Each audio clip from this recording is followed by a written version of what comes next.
When you find your purpose and you put that in motion, all of a sudden, everything looks different. You're excited to wake up in the morning. You're eager to learn about new things. You want to attend events and talk to people. I'll have what she's having. Welcome to another edition of She talks with confidence. Podcast. Reigniting passion. I'm going to try it again. Reigniting passion. That's what we're talking about today. Does that sound like something that you would like to do? Do you want to get back on that dream wagon? Today I have a very powerful guest that talks about just that. She's an author, a lawyer. Get ready. She's a therapist. You name it. Spin the wheel. It's Deedee Cummings. How are you, Deedee? I'm doing great. Thank you so much for having me on. I appreciate you taking the time to do this. What's your next thing? Astronaut? Is that on the list? I was thinking about it. Right, you should. Why not? Just talk about a bucket list. So today we're going to talk about, you're an author and you author children's books. And by the way, at the end, we'll talk about where to get a hold of you and where to see your stuff because it looks great. But today we're going to talk about your new book, which is your first book for adults, right? Yes. I just released How to Dream on October 1st. After years of working with people in therapy, I was moved to write this motivational guide that gives lots of practical tips to help people reignite their passion. I love it. And we talked right before the show, and we're both therapists. I haven't been for a while, but the experience that I had at the time, it's funny that we talk about dreams, passions, and there are some people when they come into therapy that have no dreams, or maybe they did as a kid and they got squashed or whatever. And you've seen that too. Is that an epidemic or they've just given up? Yes, I think not having dreams is as much of an epidemic as depression and anxiety, and that they're all related. In the book, I talk about how our society actually benefits from people not having dreams. People need to show up to work every day. If all of us are following our dreams, then it makes it difficult to hire people for a minimum wage and guarantee that they show up for work. If you just think about our systems and something as simple as healthcare being tied to your employment, which is crazy, right? But a lot of times I'll have people tell me that they do have a dream and they want to quit their job and go follow their dream, but they can't because of health insurance. So yes, it's very much an epidemic. It's interesting how that works, isn't it? Very interesting. You talk about it in the book. You give a description in terms of why that's the case, like we just talked about. But then you also start to create some level of hope, because we talked about hope, right? Yes. It's a loss of hope. A loss of dreams is a loss of hope. How does one, especially with women, because this is about women, and I've seen it so often that they feel as though they have to prioritize everybody else first, and everybody else's hopes and dreams and things that they would like, goals that they would like to accomplish. And they put themselves towards the back of the line on that.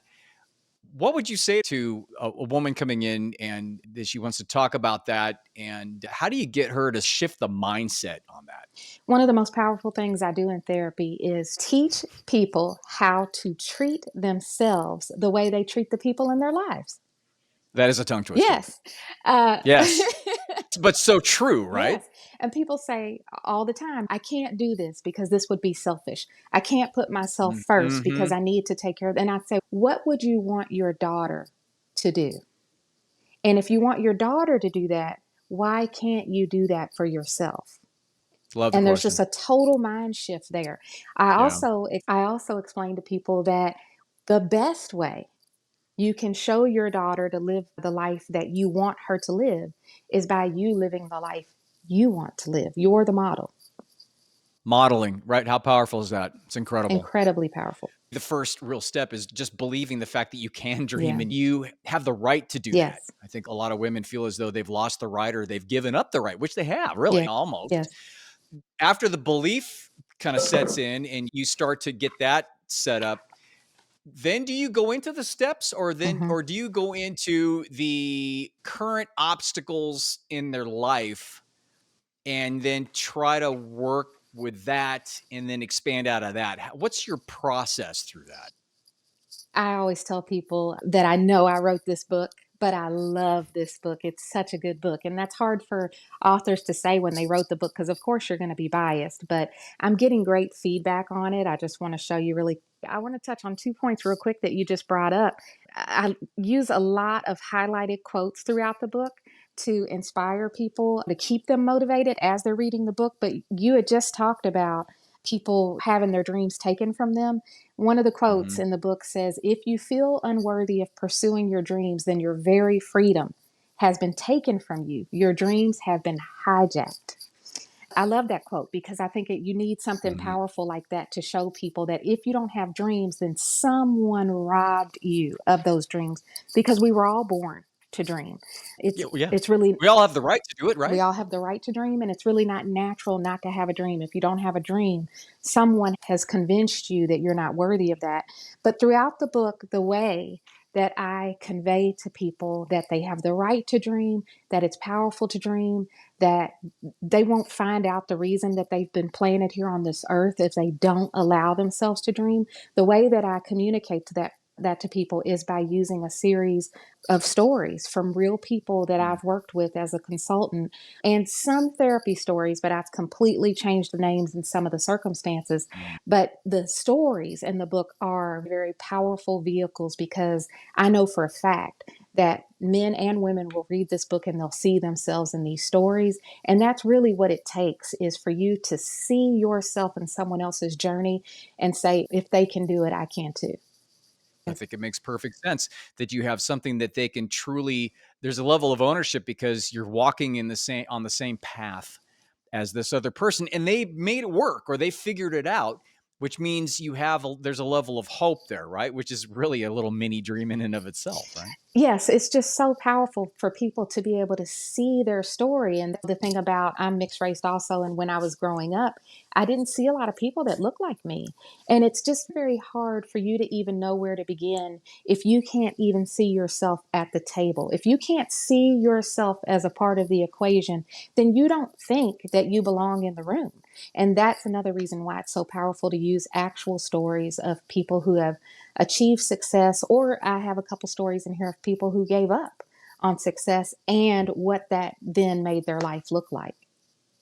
One of the questions I used to get as a therapist, specifically with a dream situation, is that I had dreams as a kid. I wanted to be an astronaut or a firefighter Yeah. or a policeman or whatever, and they're different now. And I really don't know what they are. They haven't given themselves the space or the grace to own anything or to search. Right. If that's the case, where do you get them to start with that? Yeah. How many times have we been told that your dreams are not practical? Get your head out of the clouds. Mhm. Stop wasting time. And I have a mug at home. It's one of my favorite mugs, and it says, "Don't quit your daydream." For some reason, from a very young age, we are told that daydreams are silly and a waste of time. And in the book, I actually even talk about a real person I met who wanted to be a butterfly when she grew up. I know this sounds Okay. silly, but that was her dream. Hey. She wanted to be a butterfly. You know what her parents did? They never said, "You're silly, you can't be," they never said you can't be a butterfly. Did all kinds of cool things with her related to flying. They went to the NASA Space Aeronautical Center. When they went to Mhm. Disney World, she got Tinkerbell wings. They they Cute. raised monarchs together. They raised monarch butterflies, and they Mhm. joked that was her real family. Yeah. And guess what that butterfly grew up to be? A, What did she grow up to a be? pilot. Right, So exactly. she became a butterfly after all.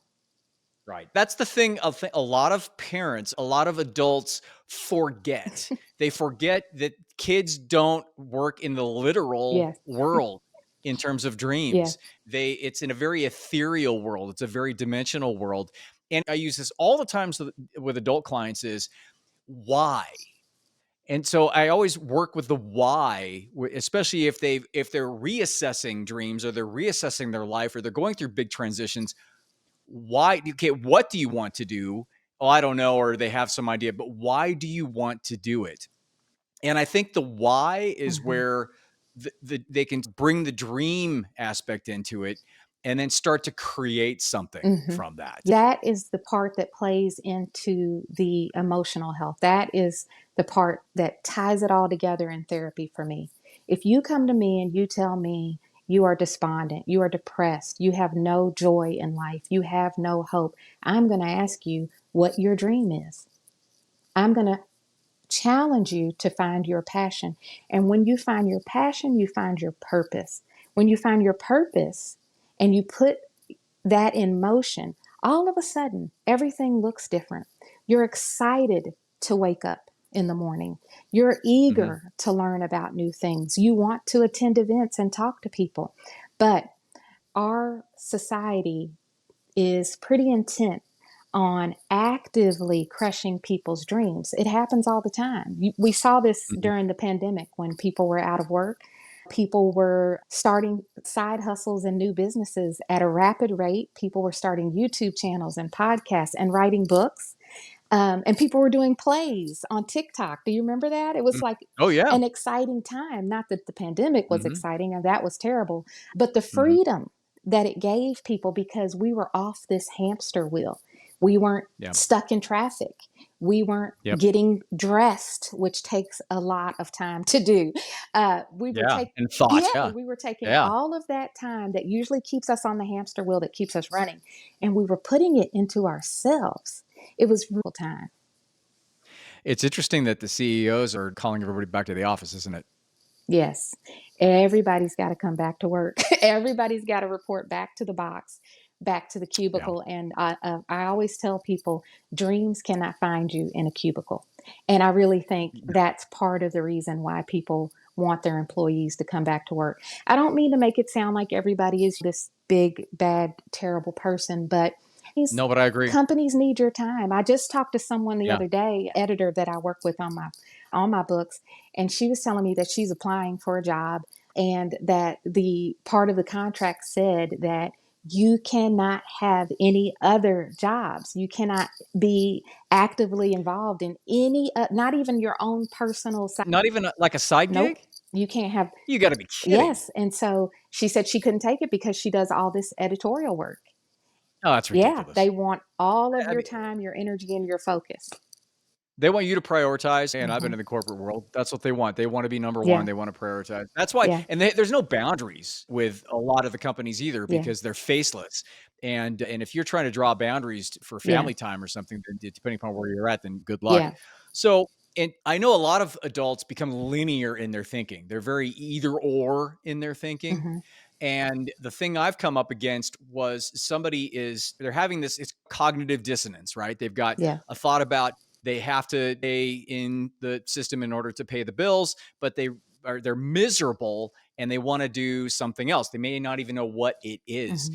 The thing is that they feel as though it's either one or the other, which is very limiting in terms of taking that first baby step. A lot of times they feel as though it's my dream and my passion. Yeah. I got to commit 100% in there. Whereas your entire foundation will crumble if you just walk away from everything. I know sometimes that Yeah. happens, but it's a rare Yeah. occurrence that it happens that where you can just walk away from everything and start up again.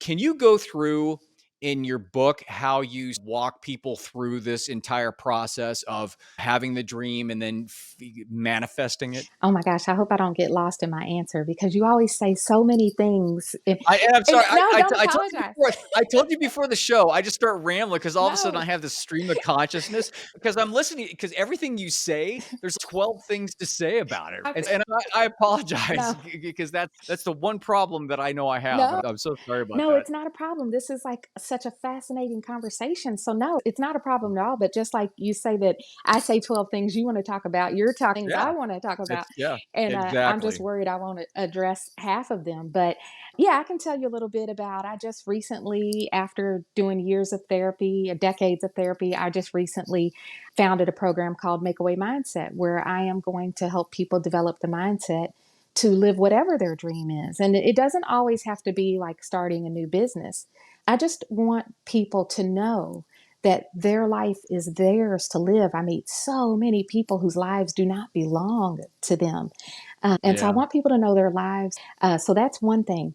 But The most Mhm. powerful tool that I use in Makeaway Mindset is the framework of a growth mindset, which I know you've heard of. And gosh, I Carol was going to Dweck. say, I wish I had developed Yeah. this, but it's Dr. Carol, Oh, who, yeah, good old Carol yeah, who Dweck, yep. developed the growth mindset. But the thing about our society and the way that we interpret our abilities and our possibility for our dream to happen is we are all so very hard on ourselves. And I just want to use a really that ties in this growth mindset and how we've been taught to think our dreams are silly.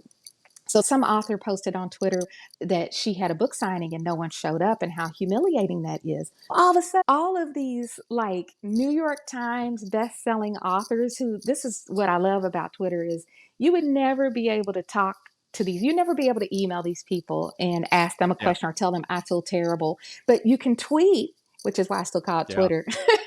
yeah, These people will reply to you. So all of these authors started replying about what their first, second, third book signings were like, and that nobody had showed up for them. And now you're talking about like a Margaret Atwood or a Judy mhm, Blume. You're talking about mhm, people who we would never even think that Margaret Atwood ever had a book signing where no one showed up, but Margaret Atwood yeah, started somewhere too.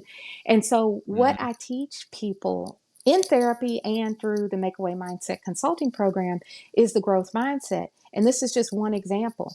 If you want to write a book and you go through all the trouble of writing a book and then you get out there and you promote it and no one shows up, you might say, I'm horrible. I'm so silly. What made me think that I could write a book and that anybody would care what I have to say? But there's a lot of book competition out there. You can't take that one event and then internalize that and interpret that as a guidepost for how successful your dream is. That's not what it is. You have to flip that. Instead of saying, I'm so silly, why did I show up here today? Why did I think anybody was going to care that I wrote a book? You have mhm, to flip that and mhm, say, I wrote a book. Not only did I write mhm, a book signing, I'm the only one who needed to show up on that day. But we mhm. are not taught how to do that. We're taught how to beat ourselves up, but we're not taught how to look at things as progress. You holding a book signing is progress no matter who showed up. It's like you talked about your book. You said you love your book. I love my book too. And of course you have to go through. I went through 7 edits, and so Yeah. you would think that after all of that, and you look into it, to throw it all away just because you're Mhm. not getting exterior Yeah. reinforcement at whatever level that your expectations are, that's the problem. Now, in terms of the dreams and the growth mindset, having that and moving forward, do you have a game plan or a broad sketch of steps Mhm. or baby steps? What's the step to really create It's a this? very practical approach. First of all, you do have to have a plan. And so many people don't have a plan. Not only do you have to have a plan, you have to Yeah. write it down. And then you need Hmm. someone who holds you accountable. I was telling a story about two friends who were at a cafe and someone said, Hey, whatever happened to that idea you had where you were going to do blah, blah, blah? And the person says, Oh, yeah, that's on my 5-year plan. And the friend takes a gulp and says, You told me this 8 years ago. So it's a very Yeah. practical approach of writing your plan down. What is reasonable? What can you do? Setting smart goals, specific, actionable, measurable goals. Sometimes people say, I'm going to do something, but they don't take steps. If you take one small step a day for a year, just email someone, call someone, Google an article that you need to read about, outline your book, take 365 small steps, one small step a day, and that may produce a book by the end of the year. If you take one small step a day and you have someone who's, pushing you, coaching you, and holding you accountable and making sure that if you need to take a week off, that's okay. You can take a week off. You'll still have more than 300 steps. It's really just about someone pouring into you and showing you that it can be done. There's that old saying about how do you eat an elephant one bite at a time, which I Yeah. think is a very bizarre saying, but he knows what you mean when you say it. If I think that's why, right? Yeah, That's why they use the elephant, because yeah, it's so it bizarre that it it's very sticks. bizarre, Yeah. but if you looked at a whole elephant, it's like one of those Route 66 steak challenges. If you can eat the whole Yeah. 96-ounce sirloin, it's free. Yeah. If Yeah. you look at the whole elephant, you wouldn't even try. You'd say, I'll never be able to eat that. But if you took one bite a day, you can do it. You hit on two really important mandatory things that you need in order to manifest your dreams, in order to get set and make things work. The first thing is that I think the accountability coach is brilliant. It's about tribe, right? It's about having your tribe, having your supportive tribe, having somebody there, especially somebody there that is the accountability coach. You got that one person, and they don't have to be your BFF or your mom or your dad. They just have to be somebody that you know is going to hold your feet to the fire. Yes. For that 5-year plan that you haven't done in 8 years. And the second thing is it's the small step. It's the one bite at a time. It's as Confucius says, you move the mountain one rock at a time. Yes. It's all about creating healthy, positive habits and rituals. Commit 10 minutes a day. That's it. To whatever your side gig is, or your dream, or building upon whatever step you feel as though is your next step. Just keep it right in front of you, your next step.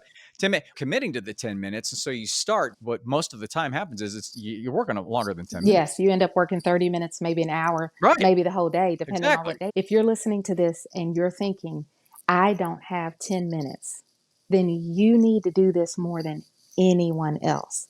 Your life belongs to you. If you don't have 10 minutes to give to yourself, your life is seriously out of whack, and it needs to be brought in balance.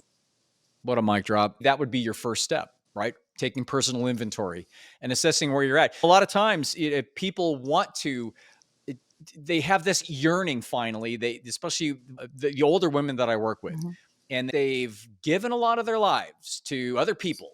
They finally come out on the other side, whether it be empty nester or just in a situation where they can breathe a little bit. And then they realize, I want to start living my life, which I hear a lot, which makes perfect sense because it is your life. But the problem is that they've created this structure that they operate in, this bubble that they operate in, and it's extremely limiting in terms of what they can do because they've committed so much to other people and other things that don't allow them the space to be able to create and to be able to work on what they want to work on. So that would be the step, is to do a little self-inventory to figure out what the deal is, and then start to take steps in order to reshift your priorities and your commitments in order to bring yourself up a little bit on that list. Yes, 100%. And I think what happens is when you start giving yourself that time, all of a sudden you have more time. It's true. True. I know it sounds like something people just say, but it is absolutely true. I don't know about you, but when I start, because I think the reason why I work with women is I was a single dad and I raised my daughter on my own. And so I learned through her eyes and through her experiences.